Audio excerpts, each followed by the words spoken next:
Om Vakratunda Mahakaya Suryakoti Samaprabha Nirvignam Kuru Me Deva Sarvakaryeshu Sarvada Om Shri Mahaganapataye Namaha Om Shri Gurubhyo Namaha Harihi Om Sadashiva Samarambham Shankaracharya Madhyamam Asmadacharya Paryantam Vande Guru Paramparam Asmadgurubhyo Namaha श्रुतिस्मृतिपुराणानाम् आलयं करुणालयं नमामि भगवत्पादं शङ्करं लोकशङ्करं शङ्करं शङ्कराचार्यं केशवं बादरायणं सूत्रभाष्यकृतौ वन्दे भगवन्तौ पुनः पुनः ईश्वरो गुरुरात्मेति मूर्तिभेदविभागिने व्योमवद्व्याप्तदेहाय दक्षिणामूर्तये नमः ओम श्री मेधा दक्षिणामूर्ति स्वामिने नमः ओम सहनाववतु सहनौ भुनक्तु सह वीर्यं करवावहै तेजस्विनावधीतमस्तु मा विद्विषावहै ओम शांति शांति शांति हरि ओम श्री गुरुभ्यो नमः हरि ओम ओम पार्थाय प्रतिबोधितां भगवता नारायणेन स्वयं व्यासेन ग्रथितां पुराणमुनिना मध्ये महाभारतम् अद्वैतामृतवर्षिणीं भगवतीम् अष्टादशाध्यायिनीम् अम्ब त्वामनुसन्धदामि भगवद्गीते भवद्वेषिणीम् यं ब्रह्मा वरुणेन्द्र रुद्रमरुतः स्तुन्वन्ति दिव्यैस्तवैः वेदैः साङ्ख्यपदक्रमोपनिषदैः गायन्ति यं सामगाः ध्यानावस्थिततद्गतेन मनसा पश्यन्ति यं योगिनः यस्यान्तन्न विदुः सुरासुरगणाः देवाय तस्मै नमः ओम नमस्ते once again everyone. Namaste Guruji. Namaste. Namaste Guruji, pranam. Namaste. So as already announced, today I will give you a summary of the third chapter, which we have just completed in the last class. Of course, the chapter was very, very involved, totally talking about Karma Yoga. What is the ultimate purpose of Karma Yoga? Also, Krishna talked towards the end of the chapter. So in fact, I found it a little difficult to summarize the whole thing in a 1 hour's talk rather. But still, I will try to do the best of, whatever, on a best effort basis. I'll try to cover all that we have covered. In case I have missed out anything, please refer to the talks which we have had. Okay. So the topic of this chapter, as the very title indicates, is Karma Yoga. And Bhagavan Krishna started the teaching with Jnana Yoga and ended the chapter of the second chapter with the topic of Sthita Prajna. So second chapter was by and large focused on Jnana Yoga and ended with Sthita Prajna, which is also related to Jnana Yoga. Of course, in between there in the second chapter, he also briefly touched upon Karma Yoga and advised Arjuna, Yogastha Kuru Karmani Sangam Tyaktva Dhananjaya. So, in the second chapter, if you look at it, he talked both about Karma Yoga a little bit and also Jnana Yoga. But it appeared that he was glorifying Jnana Yoga in the second chapter. But having glorified Jnana Yoga, he tells Arjuna, you do all karmas with a Karma Yoga attitude, with detachment, Sangam Tyaktva. So Arjuna is naturally confused that while on the one hand Krishna is glorifying Jnana Yoga, glorifying self-knowledge, but surprisingly he is advising him to do Karma Yoga. So in fact, most people will find that, including Arjuna, who finds that there appears to be a contradiction. And therefore, the third chapter starts with Arjuna raising a doubt. Jayasi chet karmanaste mata buddhir janardhana tatking karmani ghore mam niyojayasi keshava. He asks, oh Krishna, if self-knowledge is considered by you to be superior to action, then why do you want me to engage in this cruel action of fighting this war? I can gain self-knowledge and go continue with my life, Ghore karmani mam niyojayasi kim Keshava, why you are asking me to do this ghore karmani, the cruel action of fighting this war, killing people? Of course, even though Krishna in the second chapter had made the teaching very clear, because second chapter, as I told you, was an overview of the whole Bhagavad Gita. But probably because of Arjuna's filtered listening, he did not grasp the teaching very clearly, and therefore he gets a doubt. And therefore, the third chapter begins with Arjuna's questions, which happens to be the introduction to this chapter. Now, with this background, we will enter into the chapter proper. From verse 1 to 7, we get the introduction in which Arjuna starts by asking, oh Krishna, tell me which is better. Should I follow Jnana Yoga or should I follow Karma Yoga? Which is better? That is the second sloka. Vyamishrena vakyena. That sloka you can recall rather. You are confusing me by using mixed words, mixed sentences.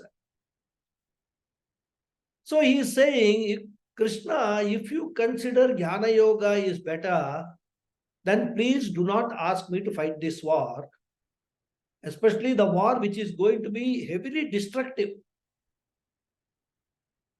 So Arjuna wants Krishna to tell him which is relatively better without mixing words. And right in the beginning itself, Krishna makes certain fundamentals very clear, and which is very important for every seeker to know.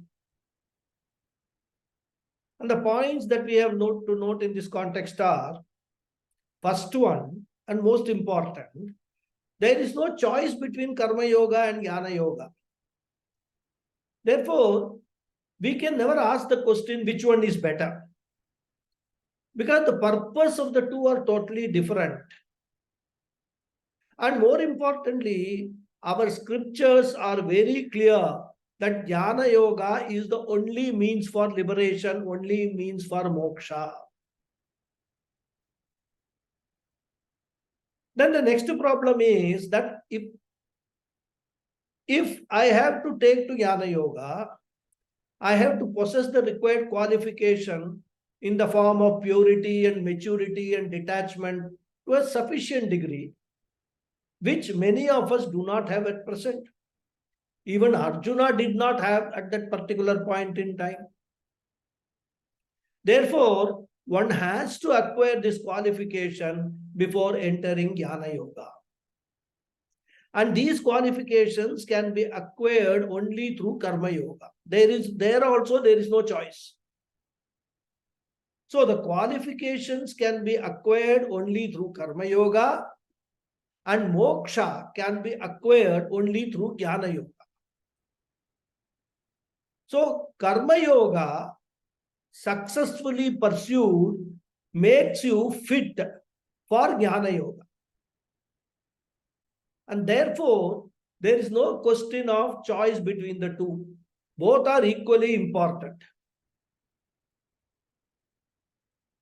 So the essence of our scriptural teaching is follow Karma Yoga, acquire the qualification, follow Jnana Yoga, attain moksha.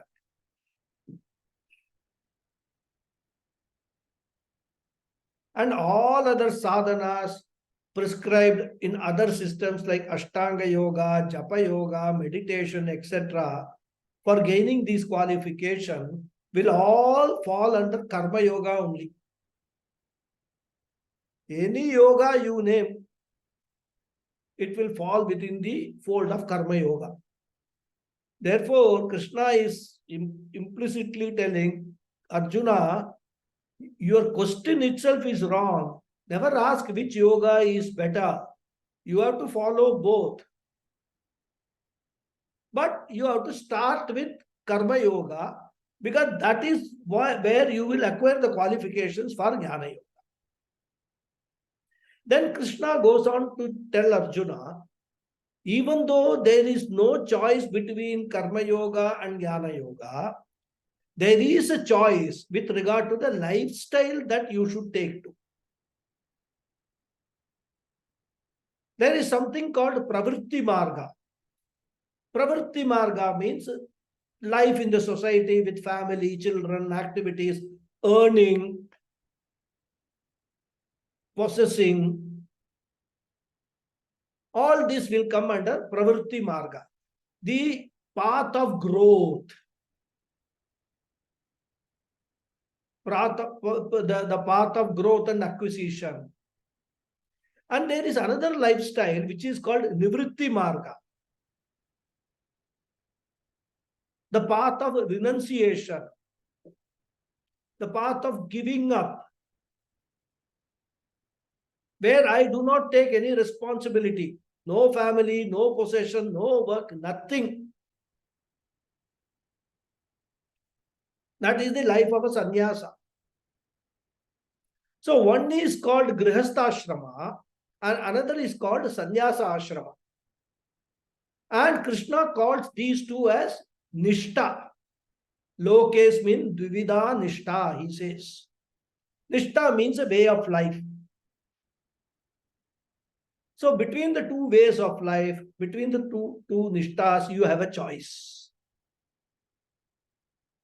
And whatever be the lifestyle you choose, you have to follow both Karma Yoga and Jnana Yoga sadhanas. Therefore, if you choose a Grihastha Ashrama lifestyle, you have to follow Karma Yoga and follow up with Jnana Yoga. If you choose Sannyasa Ashrama lifestyle, even though predominantly Sannyasa Ashrama is meant for Jnana Yoga, to pursue Jnana Yoga, there also you are not exempted from doing any karma. You have to do karmas in Sannyasa Ashrama, also known as Sannyasa Ashrama Vihita Karmani. Karmas suitable to a sannyasi. And Krishna says, Arjuna, whatever be the choice of your lifestyle, you have to follow both Karma Yoga and Jnana Yoga. Only difference, if at all, is there is Grihastha Ashrama is Karma Yoga predominant and Jnana Yoga is secondary. Does not mean that you cannot pursue Jnana Yoga in Grihastha Ashrama. You can very well do that. But the more focus is on Karma Yoga. Whereas in Sannyasa Ashrama, Jnana Yoga will be predominant and Karma Yoga will take a subordinate position. But there also, if a sannyasi is not fully prepared for Jnana Yoga, then he has to follow Karma Yoga predominantly first till he attains Viveka, Vairagya, etc. and all the sadhana, Chatushtaya, Sampatti qualifications, and then pursue the Jnana Yoga. So in both lifestyle, everyone will have to follow both Karma Yoga and Jnana Yoga and attain liberation. So now naturally the question will come. If there is a choice between Grihastha Ashrama and Sannyasa Ashrama, which one is better?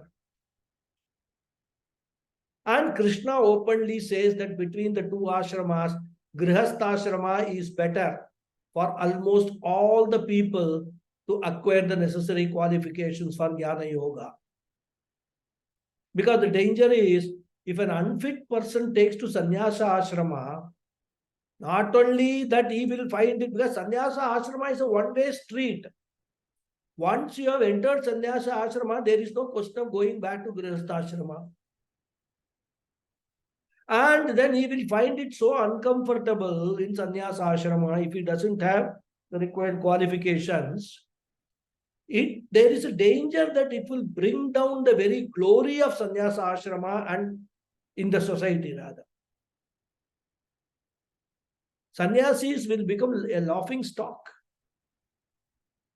Therefore, Krishna's view is grihastha ashrama is safe, and for 99.9% of the people, one should take to grihastha ashrama only. And that's why in the introduction, Krishna teaching is Arjuna, continue in grihastha ashrama. Do your duty, purify your mind, acquire knowledge, and be free by becoming a jnani grihastha.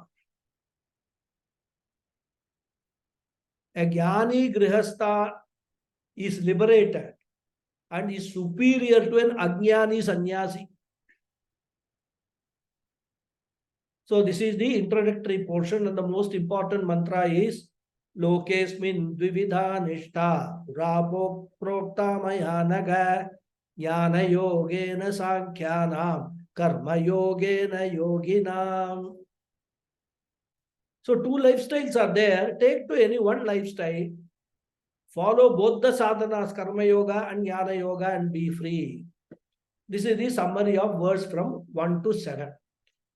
Then from 8 to 20, verse number 8 to 20, Krishna elaborately discusses the topic of Karma Yoga. What is Karma Yoga? I told you that Karma Yoga is a mixture of two words, Karma and Yoga. Karma means proper action. Yoga means proper attitude. So proper action plus proper attitude is Karma Yoga. The next question is, what is proper action? As we have seen, the scriptures divide the actions into three types: Sattvic, Rajasic, and Tamasic action. Sattvic action is the best action. It promotes spiritual growth to the maximum. Rajasic action is mediocre. It also promotes spiritual growth, but not to the extent of sattvic action. Tamasic action is the worst because they not only do not promote spiritual growth, but they also actually take a person away from spirituality. So what is the definition of sattvic action? Sattvic actions are those actions in which the beneficiaries are large in number. The list of beneficiaries could include yourself, your family, but not restricted to that alone. The larger the number of beneficiaries, the more sattvic the action is.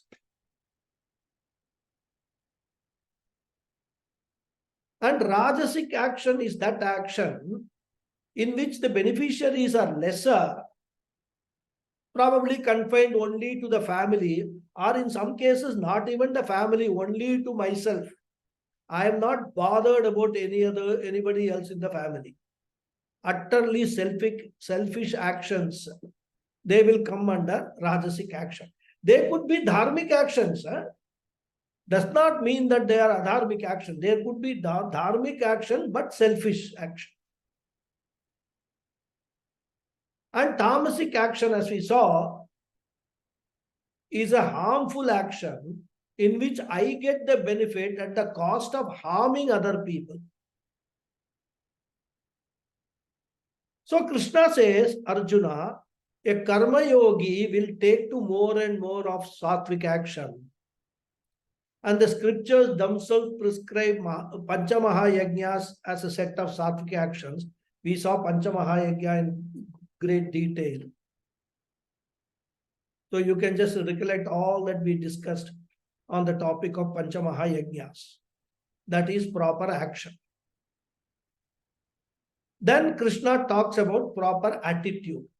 What is the attitude of a karma yogi? He says samatvam, maintaining the equanimity of mind. And how does one maintain samatvam? Krishna prescribes two methods. One is Ishwararpana Buddhi, dedicating all actions to the Lord so that you do not dislike any action. Because when we are forced to do an action which we do not like, there is tremendous stress and strain. I mean, it continues for a longer period of time. You get physically and mentally exhausted very quickly. And by middle age, 40, 45 years of age, you grow old. You have wrinkles in the face, gray hair, baldness, hypertension, diabetes, etc. There's a constant split personality because I do not like to do this, but I am forced to do this because of circumstances. And this holds good for most of us.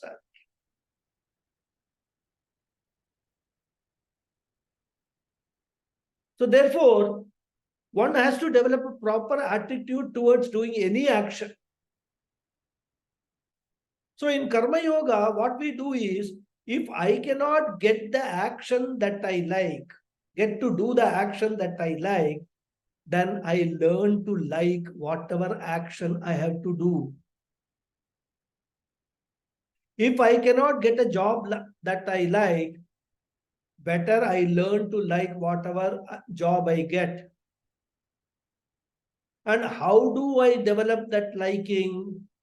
By going beyond likes and dislikes in terms of your action. By dedicating that action to the Lord.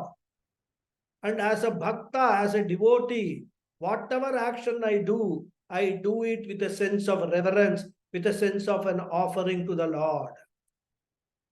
Therefore, the question of my likes and dislikes do not come into the picture. So I do all actions with equanimity and as an offering to the Lord, and this is called Ishwararpana Buddhi.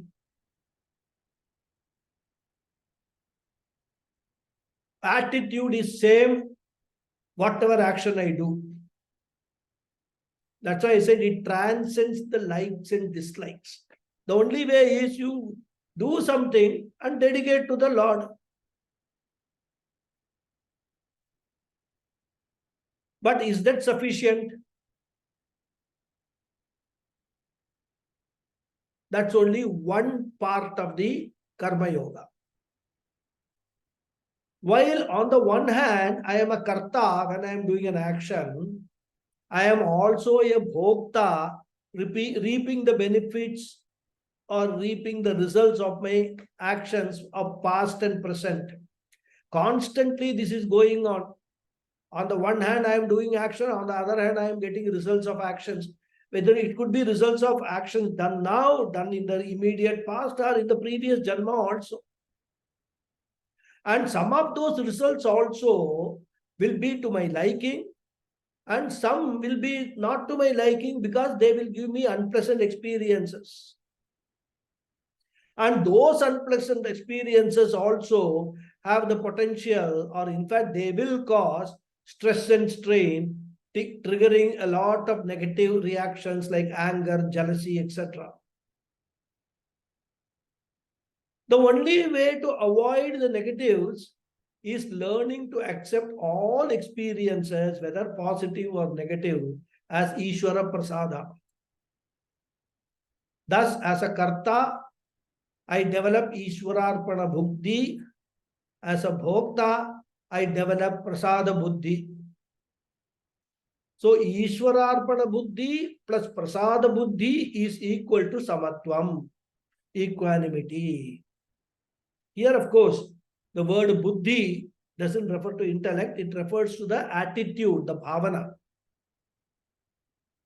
Attitude of dedicating every action to the Lord and attitude of accepting every experience as Ishvara's gift.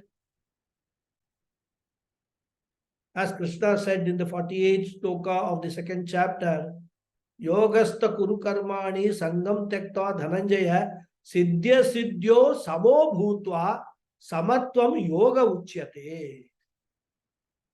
So, Karma Yoga is nothing but Samatvam. Then Krishna asks everyone to do Karma Yoga by looking at Karma Yoga from 4 different angles, which also we saw. From any angle we look at Karma Yoga, it is wonderful. The first angle is to take Karma Yoga way of life, as a commandment of the Lord. Ishvara Vihitam. If you cannot understand the glory or the importance of Karma Yoga, at least out of fear, you follow Karma Yoga as a commandment of Ishvara. So this is called the attitude of Ishvara's commandment. So for those people who are not refined enough, the Lord says follow Karma Yoga, if not out of appreciation, at least out of fear. Because if you do not follow, you will get what? Pratyavaya Papa. Because some people understand only the language of threat. So this is Karma Yoga as Ishvara Agnya. One option. At the next level, a more matured level, one can follow Karma Yoga not out of fear, but out of a sense of gratitude.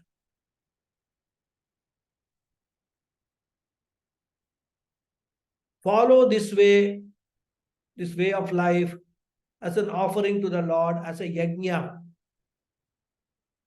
Every action you do is a yajna.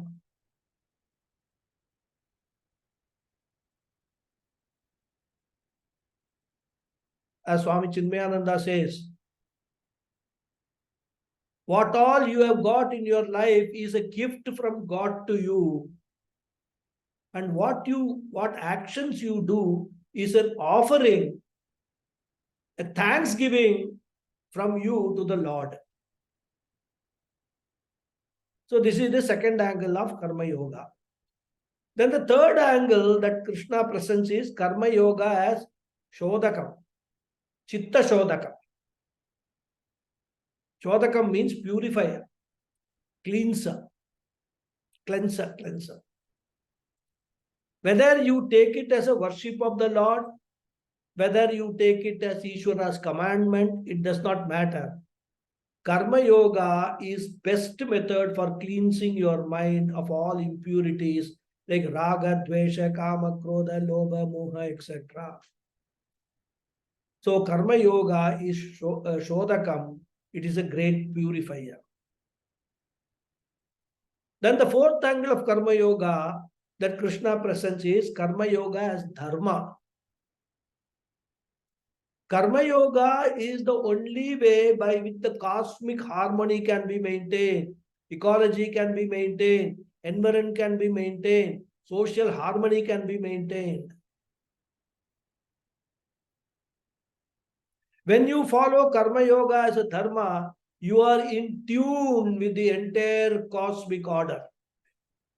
It is like the group singing, where everyone follows the same Shruti, or like we have another example, Vedic chanting by trained people. It's so harmonious and nice to hear that Vedic chanting, isn't it? Even if we do not understand a word of it, doesn't matter. The very chanting we hear is so relaxing, so nice. Everybody chanting in the same way, but they should be trained for that. They undergo training for 12 years, 15 years.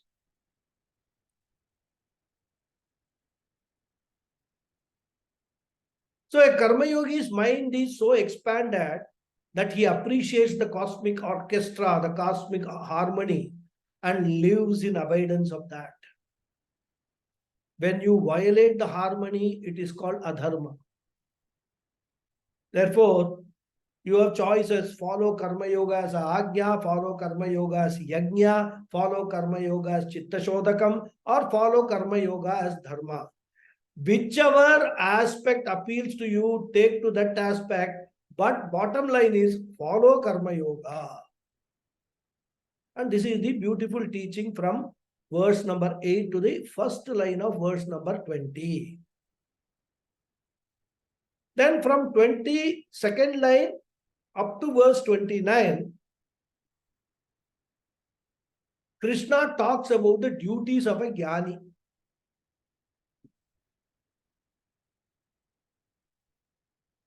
Even though it may not be relevant to many people at this stage, because they either know that they are not jnanis, and also that probably they will not become one very soon.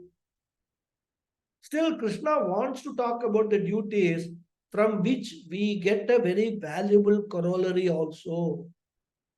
So it is not the main teaching here which is important. The corollary is what is important. So what is the duty of a jnani?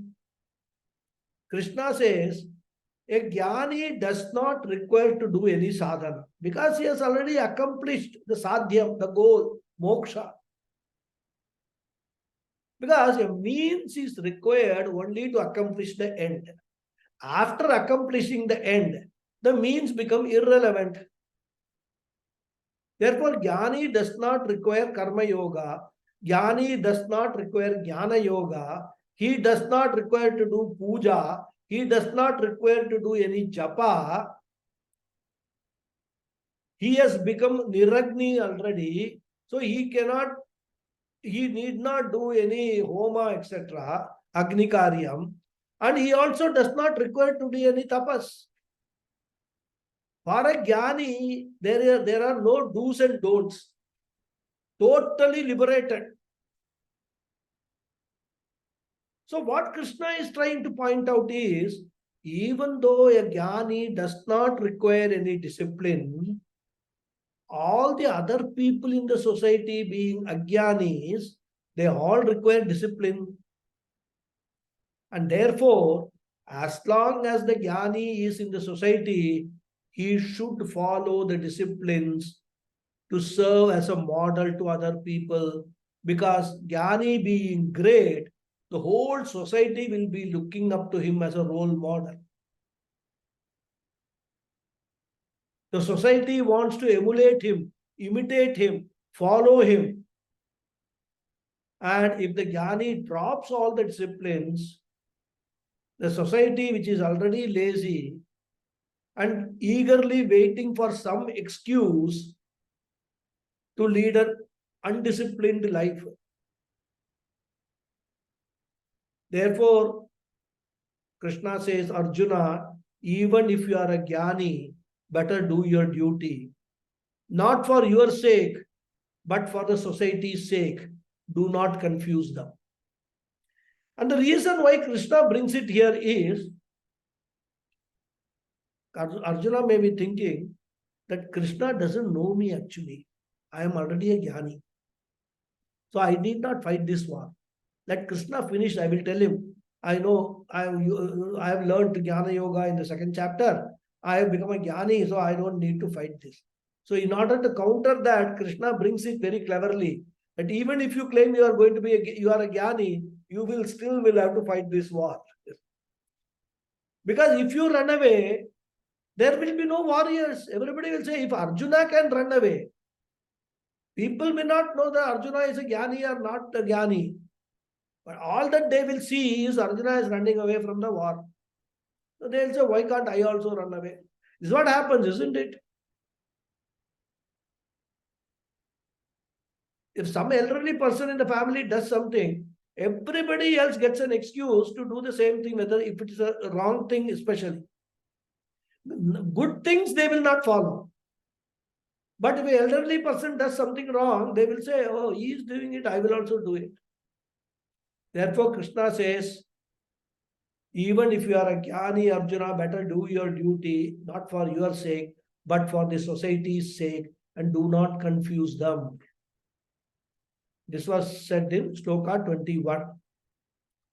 Yadyatha acharati shrestha tattadevetaro janah sayat pramanam kurute lokastadanu vartate lokah tad anuvartate. They will follow whatever shrestha does. And little better later he adds, na buddhi bedam janayet ajnanam karma sanghinam joshayet sarva karmani vidvan yukta samacharan. Joshayet, even as a jnani, even though you don't need to do any karma, but whatever karma you do that with lot of enthusiasm. Inspire people to do karma. Because for people, karma yoga is important. So inspire them to do karmas. So even though this is primarily an advice to a jnani, but we can extend this advice to all teachers, parents, all elderly people in the society who count in the life of the younger generation. As a corollary, Krishna is giving a warning to all the parents.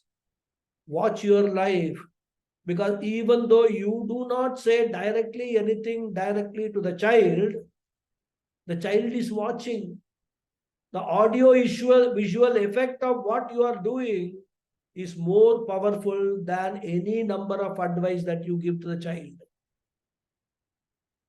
In fact, you need not give any advice at all to your children. You lead a proper life. That is the best teaching than hundreds of hours of teaching, lecturing that. So this is the corollary we can derive from the Krishna's teaching there. And this is the topic from verse number 20, second line to the verse 29. Then from verse 30 to 35, Krishna summarizes the whole teaching and talks about the significance of Karma Yoga. The 30th verse is most important verse of this chapter, in which Krishna condenses the Karma Yoga. And that verse is, Mayi sarvani karmani sanyasyadhyatma chetasa nirashir nirmamo bhutva yudhyasva vigatajvaraha. So whole Karma Yoga, what is Karma Yoga? Everything condensed in this one sloka, beautiful. So he gives a 5-point program to become a Karma Yogi. 5 factors, he says, you have to take into account, Arjuna. You have to take care of these 5 things to become a Karma Yogi. What are they? Have spiritual goal as the primary priority of your life. That is the first indication of Karma Yoga. Does not mean you should not have other goals. But let all other goals, including materialistic goals, to be subservient to this primary goal of spiritual goal. Most important. Unless you set the goal correctly, you cannot score. Second is, Ishwararpana buddhya sarva karmam anushtana. Dedicate all your actions as an offering to the Lord. Mayi karmani sarva karmani sanyasya. Dedicate all your actions to me, the Lord, so that you go beyond likes and dislikes. You do not hate any of your duties. There is nothing called a pleasant duty or an unpleasant duty. A duty is a duty.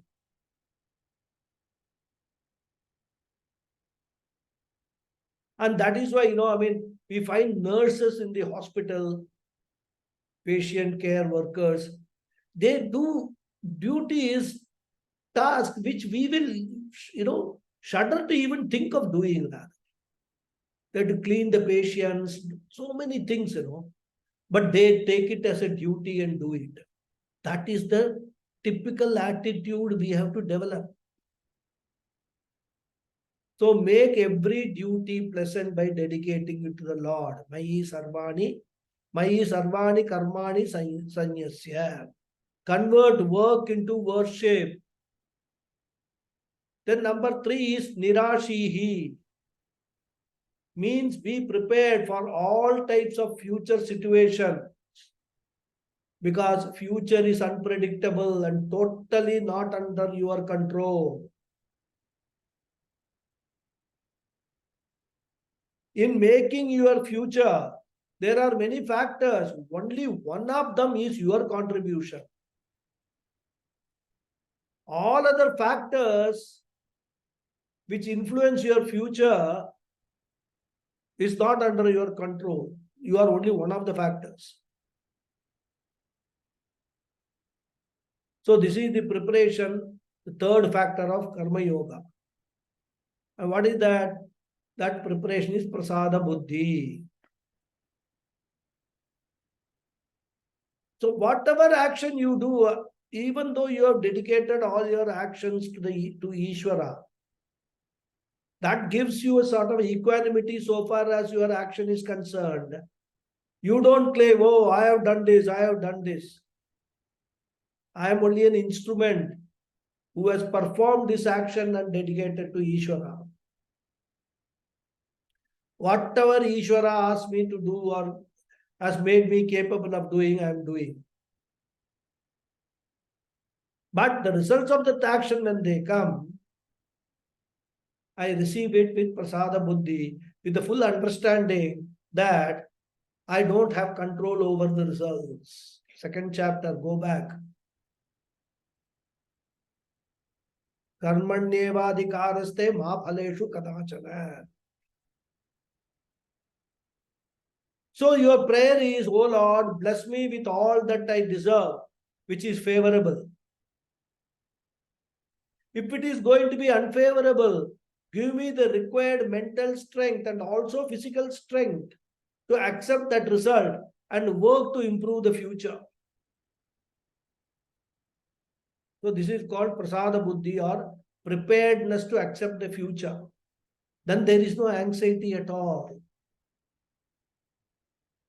Anxiety always steps in when one is unprepared to face the future.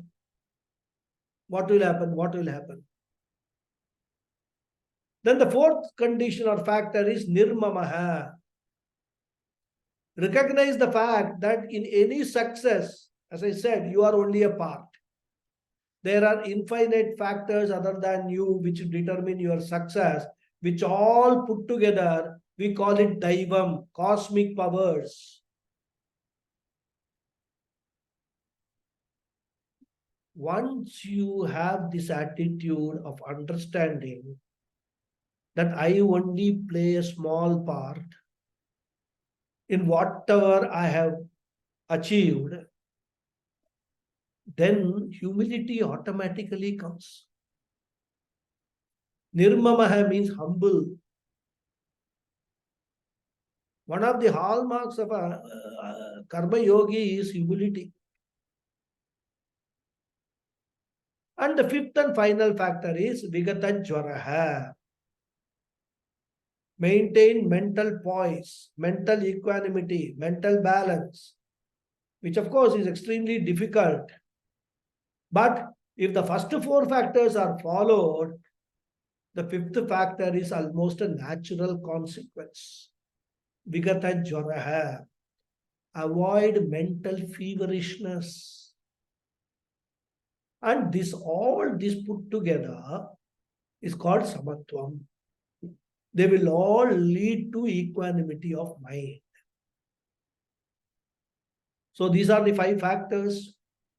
Spiritual goal as priority, converting work into worship, be prepared to face the future, humility in success, and equanimity, samatvam.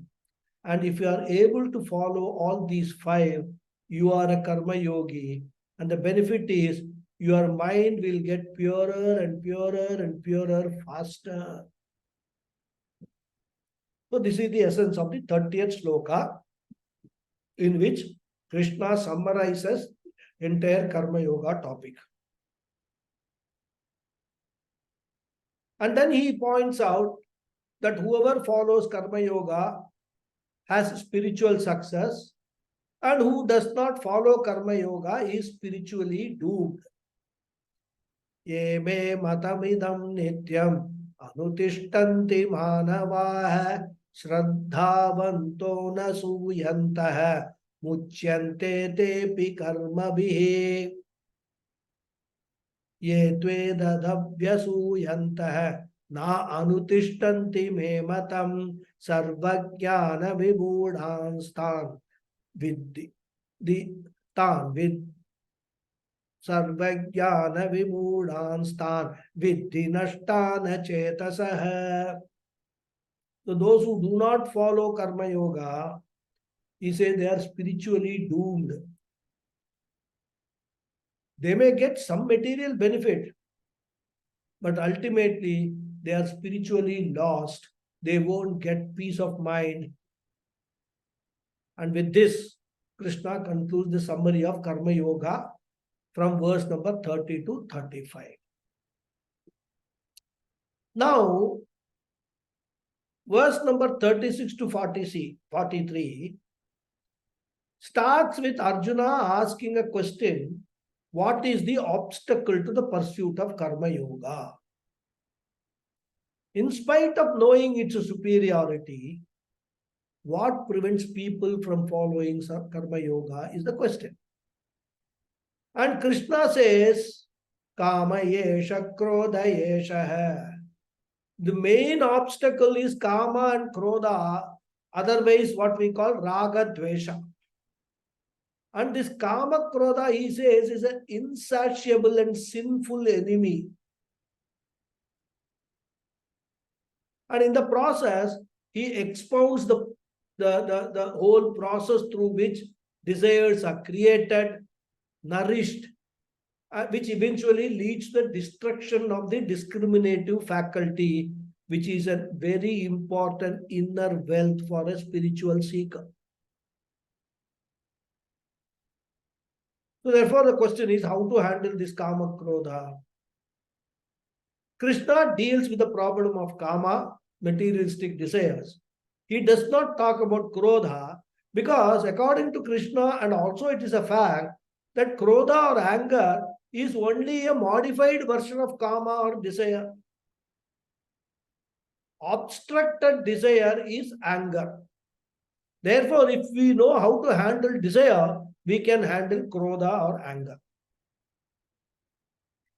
And why does Krishna consider Kama Krodha to be an obstacle?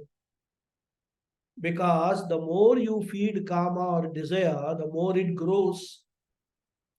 Krishna compared it to a fire, Analaha. The more fuel you add, the more vigorously it will burn.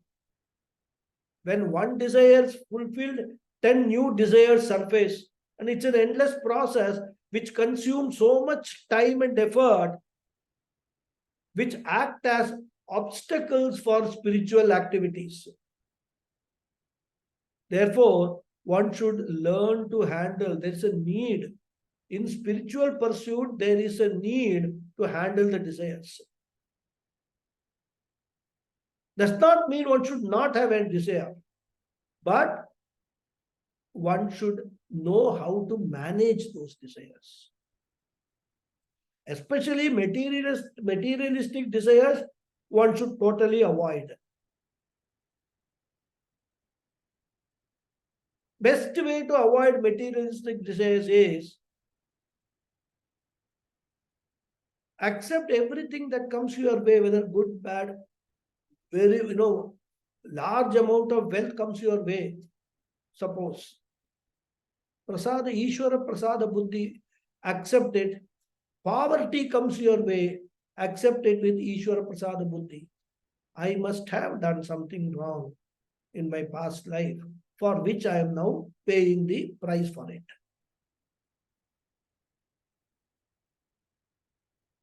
So Krishna says the problem of karma has to be handled in 2 stages. First stage, you handle karma in a relative measure.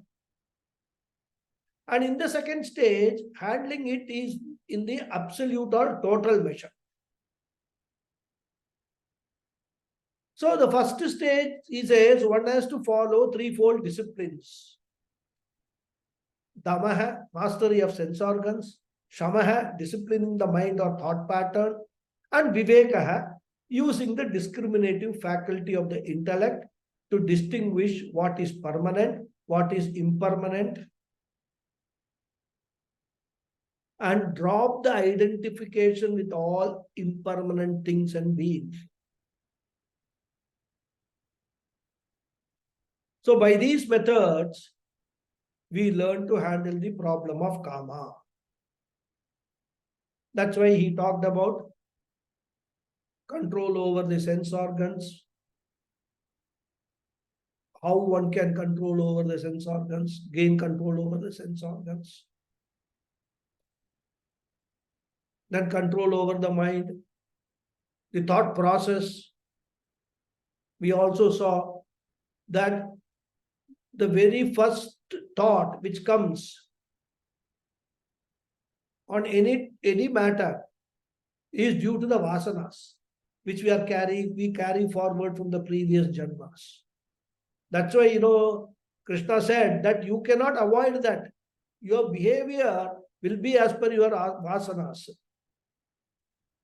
Then, first thought is not under your control, but the continuation of that thought into a second thought, repeated thought, is under your control.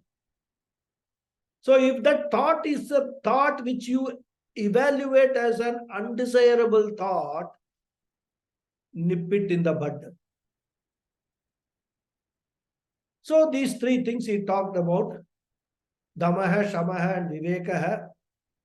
Viveka is most important to continue to be alert, to be aware what my mind is doing. Which are all the areas my mind wants to roam around. I will have to dictate to the mind using my intellect, my viveka, discriminative faculty, to put a stop to what my mind wants to do. So this is the relative solution, first stage of managing karma. Then in the second stage, we have to go to the absolute solution, which is what? Which is self-knowledge. Discovery of fullness within myself, security within myself. Atmani eva atmanah tushtaha. When I understand my real nature and understand myself as I am, it is the source of joy, it's a source of ananda. But when I have no understanding of my real nature, when I don't understand as I am, myself as I am, then the very same I becomes the source of sorrow. We also saw in some detail, the world is neither a source of sukha nor a source of dukkha. As Puja Swamiji says, the problem is you, the solution is also you. You have a problem of samsara, cause of that problem of samsara is your own self. And the solution also is within you only.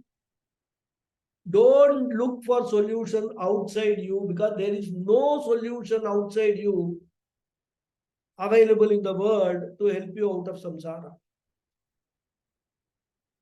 So therefore, once I understand that I am full and complete within myself, I don't need to look to anyone to add anything to me, make me complete.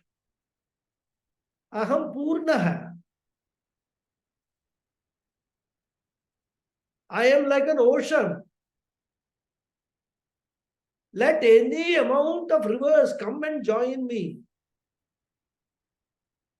It's not going to make any difference to me at all. I am already full. But that does not mean that I will reject the river waters which come and join me. I will just accept them. I will just take them into my own personality rather. Because I am an embodiment of love, I have no rejection. That love, that acceptance, I will give it to others. Irrespective of whether others reciprocate or not. And therefore, this is the ultimate solution. This is the permanent solution. And therefore, Krishna tells in the concluding verse, Ye tve dadabhyasu yantaha nanutishtanti me matam. Oh, sorry, this is not the verse. Concluding verse. My notes are wrong. 1 second.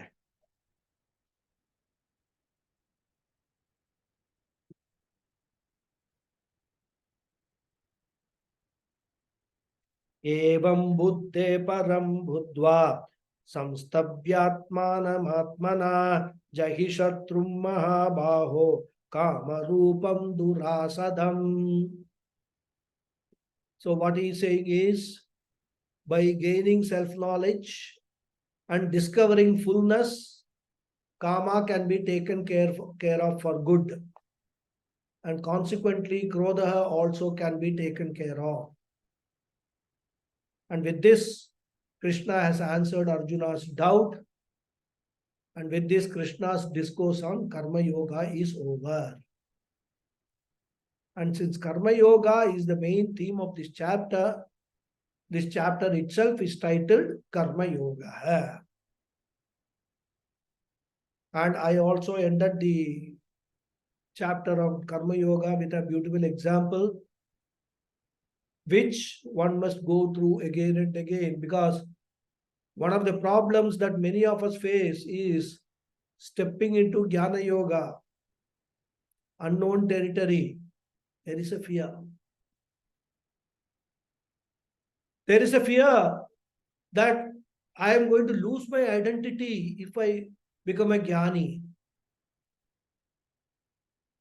I am going to become one with this entire cosmic order. So please recollect what I said, the anecdote that Khalil Gibran's writing from Khalil Gibran's writings. Recall that every time you have a doubt about Jnana Yoga, about moksha, about self-knowledge, I think that's a beautiful story which actually summarizes the entire psyche of a seeker.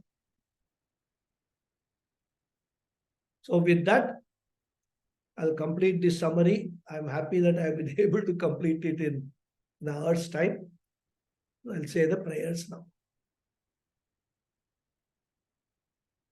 Om Purnamada Purnamidam Purnat Purnamudachyate Purnasya Purnamadhaya Purnameva Vasishyate Om Shanti Shanti Shanti Harihi Om Shri Gurubhyo Namaha Harihi Om. Dhanyavada. Thank you all very much. Thank you very much, Guruji. That was a lovely summary of the Guruji. Thank you so much, Guruji. Dhanyawada, That Guruji. was really nice, Guruji. Thank you so much. Thank you. Dhanyawada Thank you, Guruji. Hari Om. Hari Om. Thank you. Hari Om, Dhanyawada, Guruji. Thank you. Thank you, Guruji. very good summary of the third. Thank you. As I told you, I was little struggling, it was going beyond 1 hour, and also I had to edit it too. Again, it's all a question of estimation. I mean, sometimes we have to be careful not to get lost, go somewhere else. That's all. That was God's grace. It is done. Thanks a lot, all of you. Next Thank week. you. Thank you. Thank you very much. We are also blessed. Thank you very much, Guruji. Thank It was you. a lovely, beautiful, concise. And I think even if one can follow just what you have summarized today, it is life-changing and life-reforming. That is true. It's very, very beautiful. Just have one simple question at the end of all this beautiful explanation. Are the terms vasana and samskara, are they Are same. Vasana, samskara, same. and, are they similar words? Similar word means similar meaning. Different words, Similar meaning, yeah. but it connote the same thing. Vasanas, samskaras connote the same thing. Past impressions. What are basically vasanas and samskaras? They are impressions, because whenever we do any action, there are 3 results happens, right? Normally we talk about 2 results, but there Yes. are 3 results. First one is the visible result. Uh-huh. Whatever we get benefit out of it, visible benefit. Second thing is invisible result, papa, punya, whatever it is.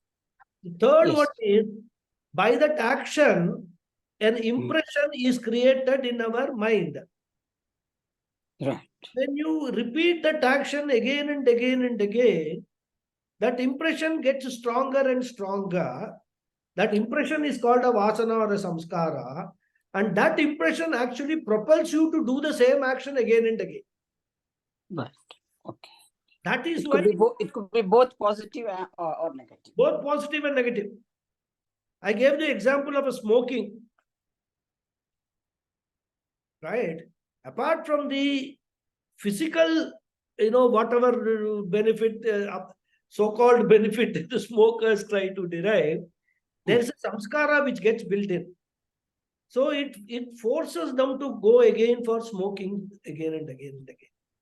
I mean, there are so many examples one can quote, but answer your question, samskara or vasanas are same. But what we do normally is, if at all we have to make a small, samskara is normally is taken on a positive things, right? Right. Yeah. Vasana will mean everything. Vasana is a much broader thing. Samskara will normally we say that, good behavior, positive behavior, reinforcement. That's what normally, colloquially, we use the word samskara. In Vedanta, we don't use samskara, we use vasanas more. The word vasana. But that's the same thing only. Process is the same.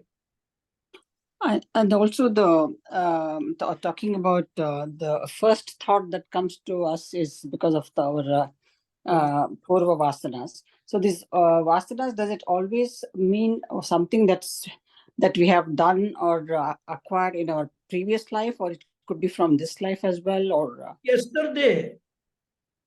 Okay. Even yesterday, one year before. It Any means past. Past. Any past. Okay. There has been some action which has created an impression in your mind. Yeah. That could be any time. Just to be past. Maybe ages ago, don't know. Right. Anytime in the past. Any time in the past. Yeah. Thank you very much, Guruji. Thank you very much. Hari Om. Hari Om. Yes, Premaji, what's your question? Guruji, my question is, if I heard it properly or not. You mentioned that with Karma Yoga, fear is generated, and whether it is to anticipate prasada buddhi, or where does this fear come from? I didn't get that. Not from Karma Yoga. Fear is when you step into Jnana Yoga, when you step into the final stage of spiritual path, there is a fear in many people that by doing this, am I going to lose my identity? There is a fear. That's why I think you were there in the last class. Yes, Guruji, I was. And the Khalil Gibran's one story I narrated, Mm. That story is where he talks about this fear, which is a very genuine fear, rather. Then he says that the rivers, when they rush towards the ocean, when they enter the ocean, he says, he's a poet, so he's putting it poetically, that it seems the rivers shudder from fear. Oh, I am entering this ocean. I am going to lose my identity as a river. There is a fear. But he says that the river can't go back.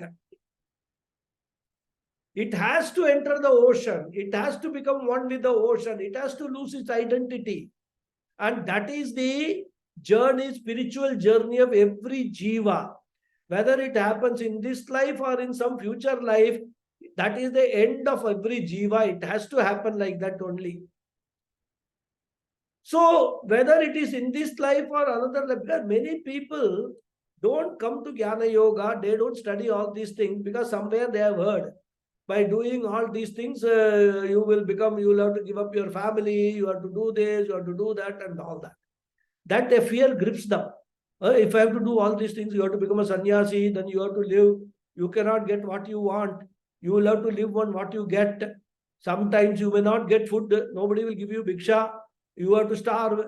Sometimes you have to drink water and sleep. All this kind of a thing creates a sort of a fear in the mind that they don't want to come to this side at all. Many people take to all this Bhagavad Gita out of a fancy, no? Oh, I am learning Bhagavad Gita. They feel, oh, I can go and tell my friends, I learned Bhagavad Gita, something great. But after a few classes, when they start learning what exactly is Gita teaching, they will slowly develop that fear and they will drop out. So the fear which they are talking is not about Karma Yoga. Fear is when after performance of Karma Yoga, of course, if you have done Karma Yoga successfully, no problem. There won't be the fear and all will be lost because you are already to a great extent disidentified yourself with your ego. Humility you have got. You don't say, I am the doer, aham karta, aham bhokta. You don't say. You might not have a replacement. Aham akarta, aham abhokta, you might not have.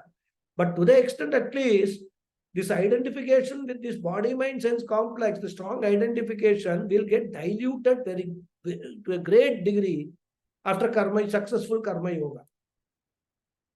But then when you are talking about jnana yoga, when you are talking about jivan mukti and videha mukti, etc., problem comes. Does that answer your question? Yes, Guruji. Yes, very nicely, because it is a fear of annihilation. You don't recognize that you're never gone. Losing our... And you identify with something that is temporary. Correct. That is the fear. And it's Thank you, Guruji. And that's why, Khalil Gibran, he is a Lebanese poet. He is also talking about the same moksha only here, rather, in his own language. Right? Yeah, he talks about the arrows that are put out as prarabdha. Where they end, you don't know. Very good writer. Yes. Right. Yeah. Thank you for that quote. I should thank Ramuji, because just a few days ago, before the last class, he sent me one small video, 10 minutes video about this story. I found that was so nice that I will share with all of you, rather. Yes, it's Khalil Gibran. Huh? Thank you. Yes. Thank you, Guruji. Hariom. Thank you. Thank you very much. Thank you. So any other questions? Otherwise, can I close the session? Okay. Hariom. Thanks a lot, everybody. See you next week. Beginning Hariom. of Thank you, Guruji. Thank you. Hari Om. Thank you.